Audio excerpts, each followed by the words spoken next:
12 ମାସରେ 24ଟି ଏକାଦଶୀ ପଡ଼େ। ଗୋଟିଏ କୃଷ୍ଣପକ୍ଷ ଏକାଦଶୀ, ଅନ୍ୟଟି ହେଉଛି ଶୁକ୍ଳପକ୍ଷ ଏକାଦଶୀ। କିଏ 24ଟି ଏକାଦଶୀ କରନ୍ତି, କିଏ ଶୁକ୍ଳପକ୍ଷର 12ଟି ଏକାଦଶୀ କରନ୍ତି, ଆଉ କେତେକ ଅଛନ୍ତି 4ଟି ବଡ଼ ଏକାଦଶୀ କରନ୍ତି। ତେବେ କାହିଁକି କରନ୍ତି? ହରି ଚିନ୍ତା ପାଇଁ କରନ୍ତି ବାୟା କହିଲେ। କିନ୍ତୁ ଇଏ ସେବକ ଗୋଟିଏ ମତ ଆପଣମାନଙ୍କୁ ଦେଉଛି, ବାବାଙ୍କ କଥାକୁ ଯଥେଷ୍ଟ ସମ୍ମାନ ଗୁରୁତ୍ୱ ଦେଇ ବଳିଆ ଗୋଟେ କଥା କହିବାକୁ ଚାହୁଁଛି। ଆମେ ସବୁଦିନେ ଗୋଟିଏ ପ୍ରକାରର ଖାଦ୍ୟ ଖାଉଛେ, ପଖାଳ ଖାଉଛେ, ଗରମ ଖାଉଛେ, ପିଆଜ ରସୁଣ ଖାଉଛେ, ବା ଆମର ଆମିଷ ଭୋଜନ କରୁଛେ, କିଏ ନିରାମିଷ ଭୋଜନ କରୁଛେ। ଆମର ଖାଦ୍ୟପେୟର କିଛି ଠିକ୍ ଠାକଣା ନାହିଁ। ଆମେ ଯେତେବେଳେ ଯାହା ପାଇଲୁ ତାହା ଖାଇଲୁ।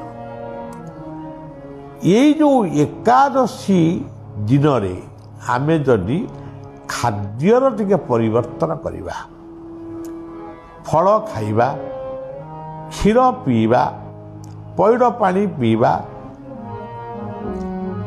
ପରିବା ଡାଲି ପରିବା ମିଶେଇ ଗୋଟେ ସିଦ୍ଧ କରି, ସବୁ ପରିବା ନୁହେଁ, ଅମୃତଭଣ୍ଡା, ଦେଶୀ ଆଳୁ, ଏମିତି ସବୁ ପକେଇ ଗୋଟିଏ ସୁନ୍ଦର ଡାଲମାଟିଏ କରିକି ତାକୁ ଖାଇବା। ଶାଗୁ, ମିଶ୍ରି, କଦଳୀ ଚକଟି ସିଏ ଗୋଟେ ପଣା ବି ଆମେ ଖାଇପାରିବା।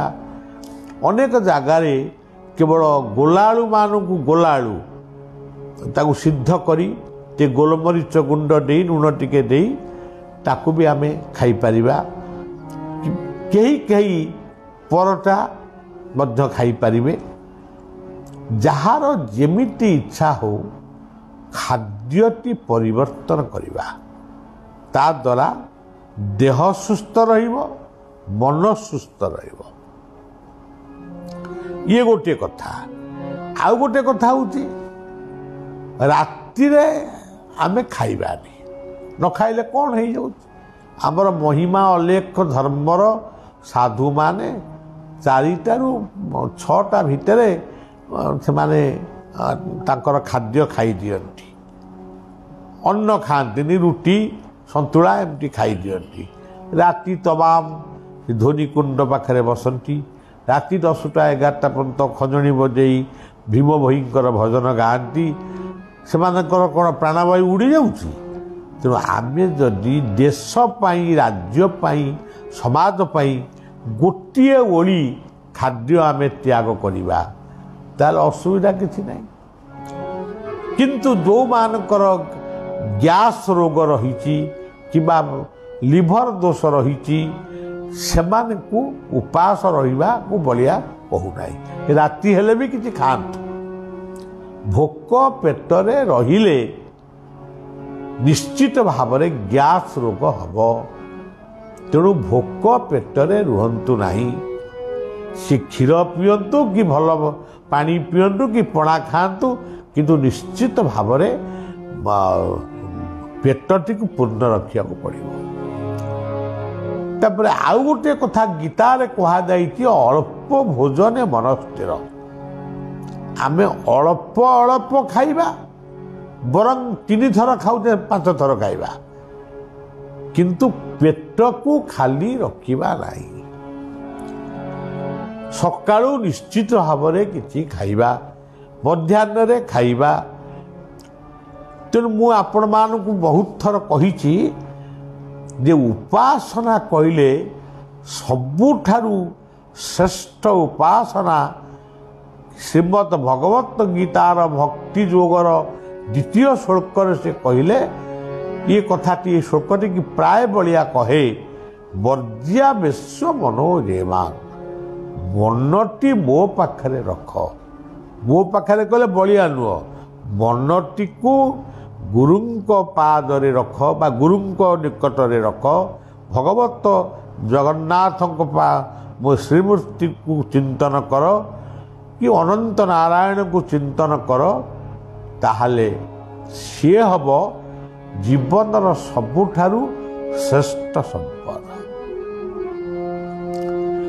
तत्सहित यदि एकादशी दिन आमे टिके हरि चिंता अधिक करिबा बा भगवत चिंतन टिके अधिक करिबा ताहले मनर पवित्रता आसिबो, मनरे आनंद सृष्टि हब, अनेक अपराध खंडन हब। यही भली भावरे बाया जतबले एकादशी संपर्क रे कहिले यही दिन हरि चिंता कर जड़े भक्त भारी पड़े से सब कहले कहले हरि चिंता कले कौन खाइबा को मिलिबो बाया को कहले बाया बाबा तार उत्तर सुंदर भाव उत्तर देले हिमालय रे साधु माने अनेक वर्ष बंचुचंती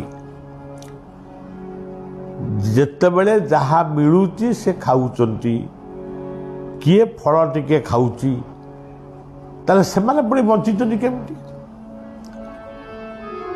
तेणु हरि समस्त को खाइबा को देबे कहारी की उपास रखिया को से देबे नहीं।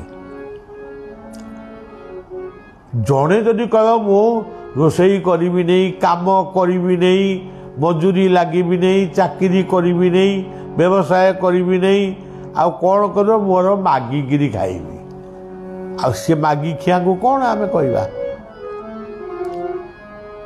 साईराम को आश्रम रे बांगालोर आश्रम रे व्हाइट पिल रे बलिया देखी गोटे लेखा देखी डोंट एनकरेज टू बेगर्स भिकारी हवा पई कहा को एनकरेज करना।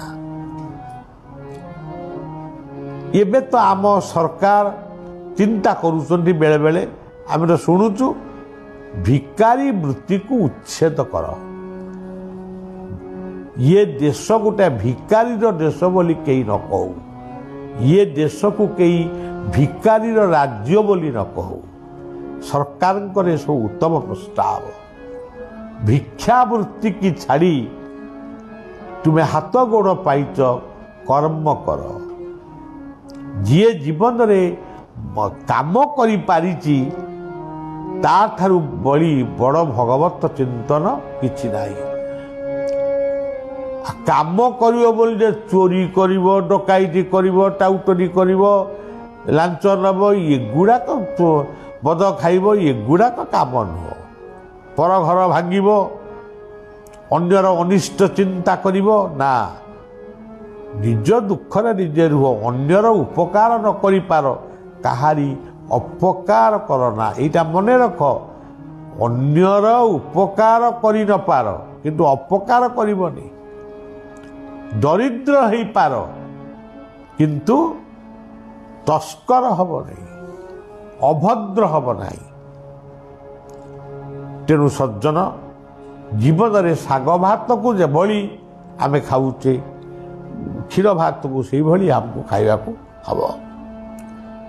तेणु बाया सबु बेले गोटे शब्द को बेसी गुरुत्व दियंती हरि बोल हरि बोल हरि बोल हरि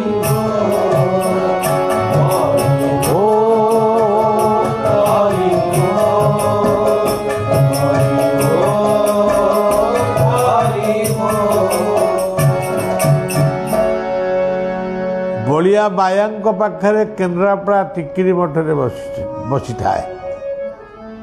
बाया गोटे चेयर दे था बलिया बसी थाए तांकरी आसन को लागिकी बही थाए। से अनेक कथा कहू था कथा शेष कहती हरिबोल हरिबोल। यही शब्दटी को बलिया दीक्षा भाव में ग्रहण कर हरिबोल हरिबोल। तेणु सज्जन सबुदिने जी हरि चिंता करुची एकादशी अधिक हरि चिंता करने दरकार नहीं किंतु से दिन हरिचिंता करवा नित्यांत जरूरी ये कथा को मन रखा उचित।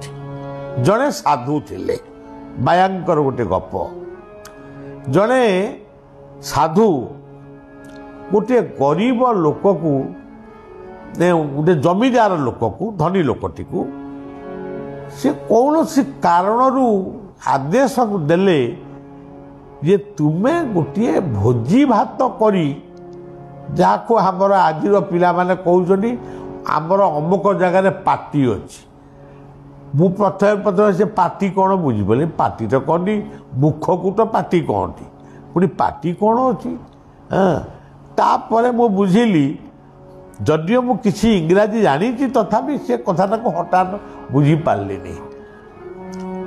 पार्टी माने से महोत्सव को कहते खाया पीवा खाइबा नाचिबा या कहते पार्टी।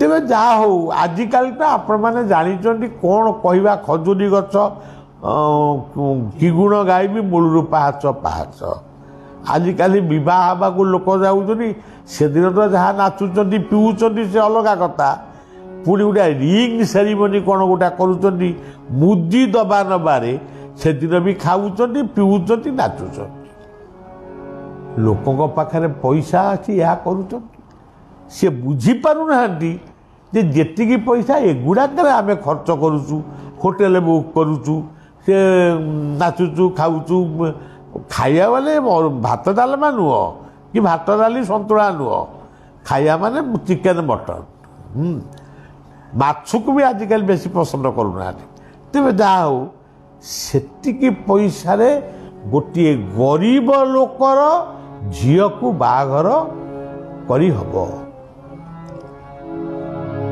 ये कथाटा को लोक बुझिया प्रस्तुत नुह जमती आम साधु सन्त जगत रे जी साधु हेले सी गोटे कोटिए टंकार हो कि 50 लाख टंकार हो गोटे देउल करिवे मूर्ति प्रतिष्ठा करिवे जदि तांको हाथ जोड़ी कहबो महाराज साधु महाराज देउल कौन ये अंचल नहीं ठाकुर कौन ये अंचल पूजा पाऊना आपण पुणी गोटे देउल कहीं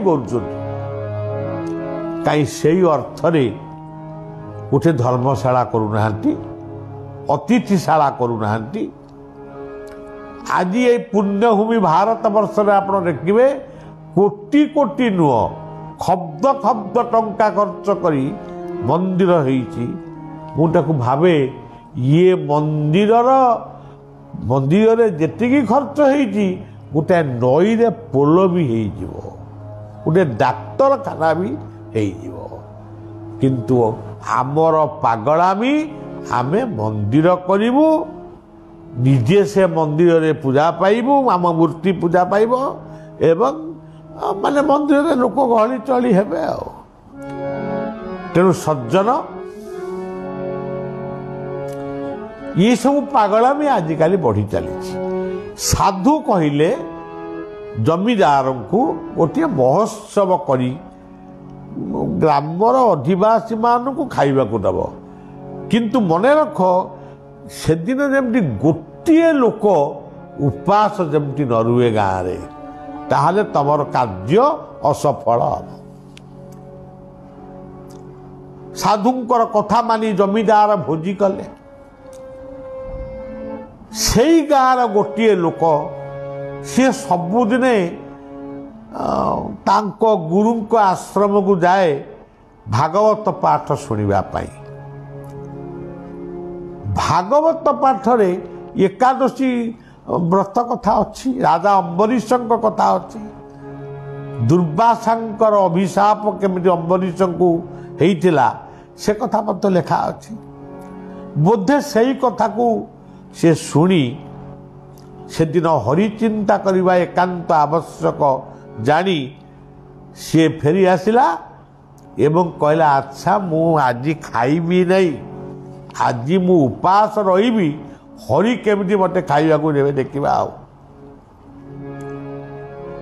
जदि कहउचंती भागवत ने लिखा है हरि सर्वत मान हरि सबुआड़े अछंती हरि आमको खाइबा दियंती पिंधिया दियंती शोया दियंती बुलिया दियंती आज मु उपास रही केमती हरि मत खाइबा देवे देखा से दिन भी पवित्र एकादशी पड़ी द्वादशी पड़ी द्वादशी दिन से महोत्सवटी हो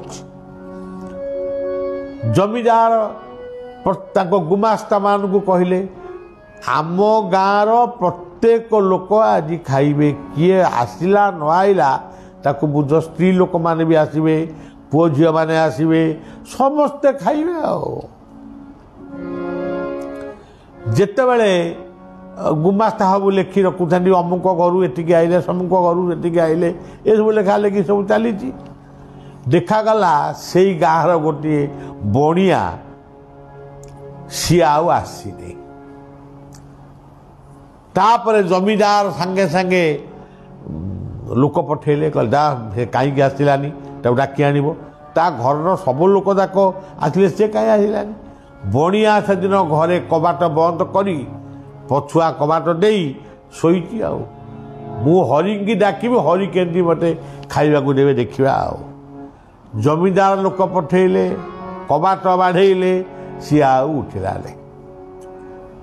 जमीदार को कहले जमीदार कबाट टाड़ से कबाट को भी माने भांगिले ये बड़िया भाईजी शोची आखि बुझी मिछे शोची चेई शोब जे उठे उठेब किए बड़िया भाई बड़िया भाई बड़िया भाई जिते डाकिले से उठलानी आसी जमीदार को कहले आज्ञा से जमा उठुनी आम कौन कर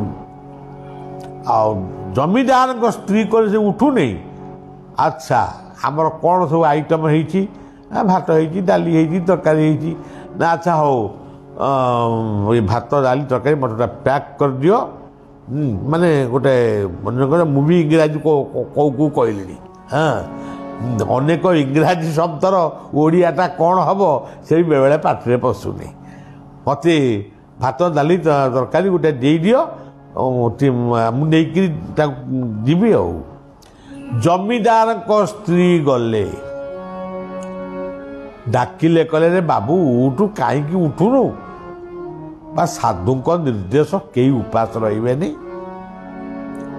तथापि से उठु न थाए जमीदार को स्त्री आउ बणिया बाबू को स्त्री दी जन जाक पार्टी की मेला कले दांत को माने जमी दांत दाब पड़े चामुच फिटाती सेमती दांत को फिटेले फिटेकी ये जमीदार को स्त्री कौन कले खेचुड़ी टिके होता खेचुड़ी थे डाली टिके गोले परिवा तरकारी टिके गोलेकरी पाटे जबरदस्ती नहीं देले जिते बड़े जबरदस्ती देदेले ढोकिया को बाध्य ढोकीदेला अमृत भली लगिला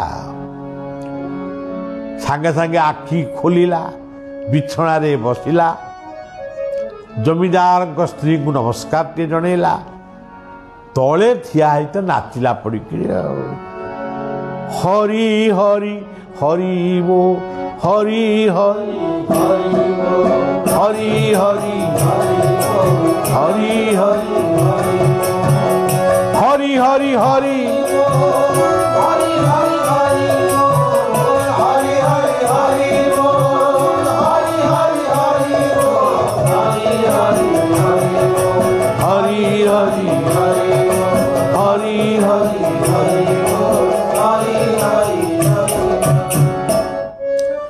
से भागवत कहले आनंदे बोल हरि हरि हरि करिबे सबु पारी हरि को नामे कांध भेड़ा पारी करिबे चका डोला से चका डोला कप डरे मन मोर मन मो निरंतरे खाऊ हा कृष्ण बोली हा कृष्ण बोली जाऊ गोटे उद्धार तेणु ଆପଣ ମାନେ କହିବେ ହରିନାମ ତାହେଲେ ଏଣିକି କରିବା, ଆଖି ବୁଝିକିରି ଶୋଇବା ଆଉ ଉଠିବାନି ଆଉ କେମିତି ଆମ ଘରେ ହରି ରୋଷେଇ କରିବେ ଦେଖିବା। ଶୁଣନ୍ତୁ, କଥାକୁ ବୁଝେଇବା ପାଇଁ ଶିକ୍ଷକ ଯଦି ପିଲାଙ୍କୁ ଅଙ୍କ ବୁଝାଇବା ପାଇଁ ଶିକ୍ଷକ ଅନେକ ପ୍ରକାରର ଚେଷ୍ଟା କରେ, ଉଦାହରଣ ଦିଏ, ସେଇଭଳି ଗୁରୁମାନେ, ସଦ୍ଗୁରୁମାନେ, ସାଧୁସନ୍ଥମାନେ ଆମକୁ ଅନେକ କଥା ବୁଝେଇଛନ୍ତି, ଉଦାହରଣ ଦେଇଛନ୍ତି। କିନ୍ତୁ ସବୁ କଥାର ଆଉ ଗୋଟେ ତତ୍ତ୍ୱ ଅଛି।